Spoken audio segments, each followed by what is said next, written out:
સૌરાષ્ટ્રની ધરતી જ્યાં સૂર્યના કિરણો જમીનને સોનેરી રંગથી રંગી દે છે, ત્યાં સદીઓથી એક નદી વહે છે જેણે આખા વિસ્તારને જીવંત રાખ્યો છે, શેત્રુંજી નદી. અને અહીં જ પાલીતાણાની પવિત્ર ટેકરીઓની પાસે માણસની મહેનત અને કુદરતની તાકાતનું એવું મિલન થયું કે એક અજાયબી બની. આ છે શેત્રુંજી ડેમ, જે ફક્ત કોન્ક્રીટ અને સ્ટીલનું બાંધકામ નથી, પણ ભાવનગર જિલ્લાનું ધબકતું દિલ છે. તો ચાલો આ ડેમની વાત એક અનોખા દૃષ્ટિકોણથી શરૂ કરીએ. એક એવી ઘટનાથી જે આમ તો કોઈ સંકટ જેવી લાગે, પણ અહીંના લોકો માટે એક ઉત્સવ બની જાય છે.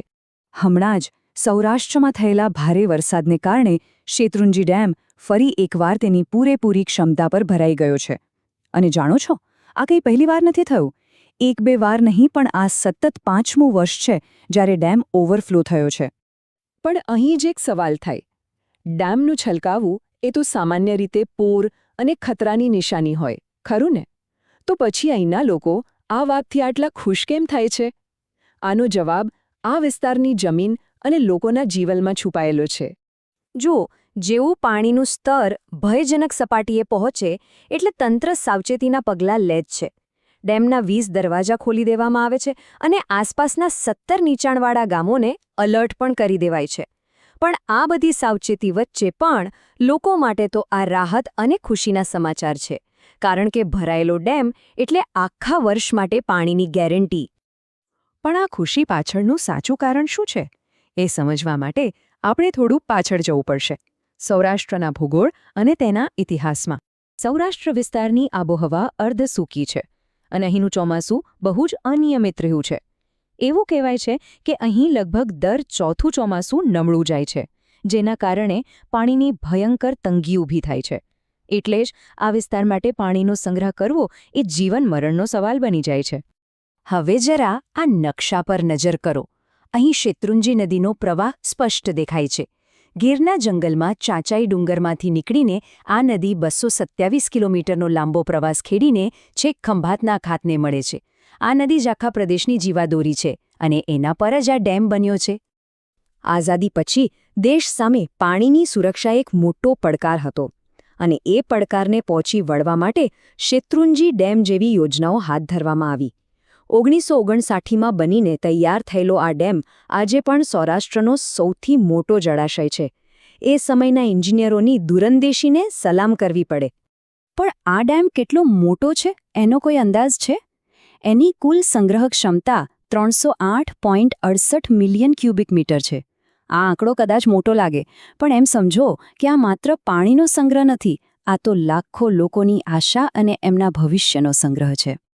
તો આ ડેમે પાણી તો આપ્યું, પણ એ પાણીએ જમીન પર કેવો જાદુ કર્યો, એણે ખરેખર આ પ્રદેશની આખી તસવીર જ બદલી નાખી.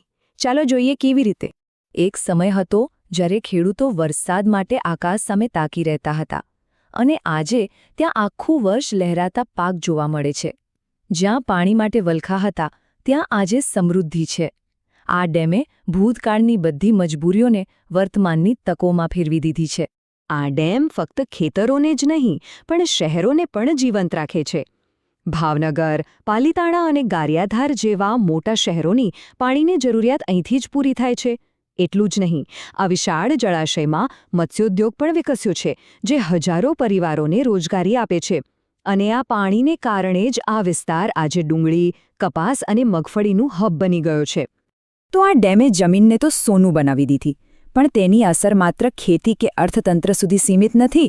એની સાથે આ પ્રદેશની શ્રદ્ધા અને સંસ્કૃતિ પણ જોડાયેલી છે.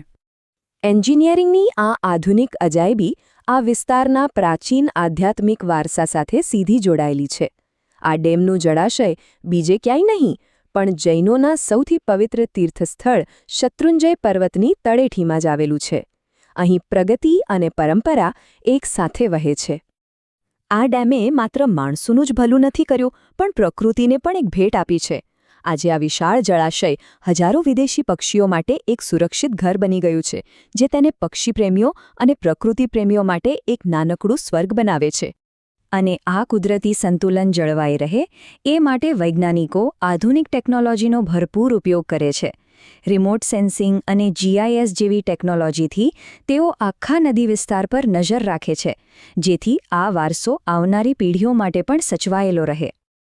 આ માટે એક ખાસ પદ્ધતિ વપરાય છે, જેનું નામ છે વોટરશેડ પ્રાયોરિટાઇઝેશન. હવે નામ ભલે થોડું અઘરું લાગે, પણ એનો મતલબ બહુ સરળ છે. આ પદ્ધતિથી વૈજ્ઞાનિકો એવા વિસ્તારો શોધી કાઢે છે જ્યાં જમીનના ધોવાણનું જોખમ સૌથી વધુ હોય, અને પછી ત્યાં જ બચાવના પ્રયાસો પર ધ્યાન કેન્દ્રિત કરે છે.